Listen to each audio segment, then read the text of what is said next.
আসসালামু আলাইকুম। আলু দিয়ে মুরগির মাংস রেসিপি শেয়ার করছি। যারা আলু দিয়ে মুরগির মাংস খেতে পছন্দ করেন, আজকের রেসিপিটা আশা করছি তাদের অনেক ভালো লাগবে।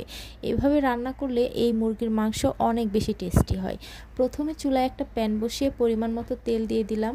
তেলের মধ্যে দিয়ে দিলাম তেজপাতা, দারচিনি, এলাচ আর সামান্য একটু স্টার অ্যানিস। শুকনো এই মশলাগুলো সামান্য একটু তেলের সাথে ভেজে নিয়েছি। এরপর দিয়ে দিয়েছি পেঁয়াজ কুচিও ভালো করে ভেজে নিব, কিন্তু বেরেস্তা করা যাবে না। এরপর দিয়ে দিলাম 2 চা চামচ আদা রসুন বাটাটাকে 30 সেকেন্ডের মতো ভেজে নিব।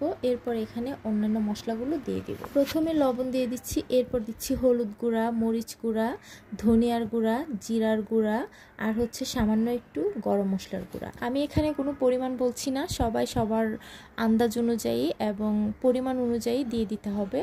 তারপর আমি মশলাটাকে সামান্য একটু পানি দিয়ে ভালো করে কষিয়ে নিব।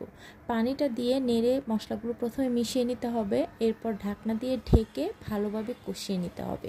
যখন দেখতে পারবেন মশলাটা ভালো করে কষে একদম তেলটা ছাড়া হয়ে গেছে, একদম লেগে আসছে, তখন বুঝতে পারবেন যে মশলাটা একদম ভালো মতো কষে গিয়েছে।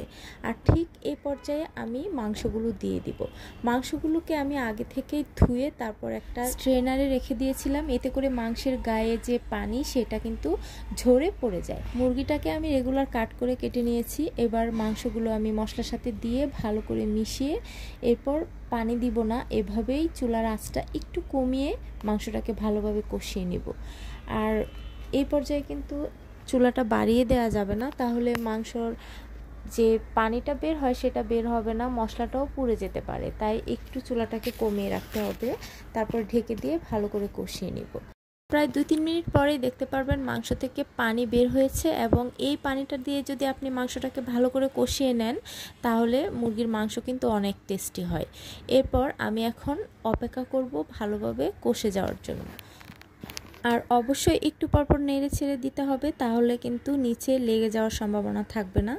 আর যখন দেখবেন যে মাংসটা লেগে আসছে এবং মশলাটাও মাখা হয়ে যাচ্ছে, তেলটা ছেড়ে আসছে, ঠিক এ পর্যায়ে আলু দিয়ে দিব। যদি আলু আপনারা না দিতে চান, এ পর্যায়ে শুধু ঝোল দিয়ে দিলেই হবে। আর আলু দিলে এ পর্যায়ে আলু দিয়ে তারপরে 1 মিনিটের মতো ঢাকনা দিয়ে ঢেকে আরও একটু কষিয়ে নিতে হবে। যখন দেখবেন যে আলু এবং মাংস একদম মাখা হয়ে গেছে, তখন এতে ঝোল দিয়ে দিতে হবে। দেখতে পাচ্ছেন কিছুক্ষণ পরে আলু এবং মাংসটা কিন্তু একদম মাখা হয়ে গেছে, মশলা সব আলু এবং মাংসের গায়ে লেগে গিয়েছে। ঠিক এই পর্যায়ে আমি গরম পানি দিয়ে আলু দিয়ে মাংস রান্না করলে একটু ঝোলঝোলি ভালো লাগে, তাই আমি একটু বেশি পানি দিয়েছি। আপনারা যদি কম এবং মাখা খেতে পছন্দ করেন সেক্ষেত্রে একটু কম পানি দিয়ে দিবেন।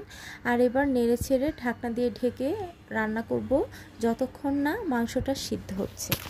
মাংসটা যখন সিদ্ধ হয়ে যাবে তখন চুলাটা অফ করে একটু ঢেকে রাখলেই তরকারির কালারটা ঠিক এরকম হয়ে যাবে।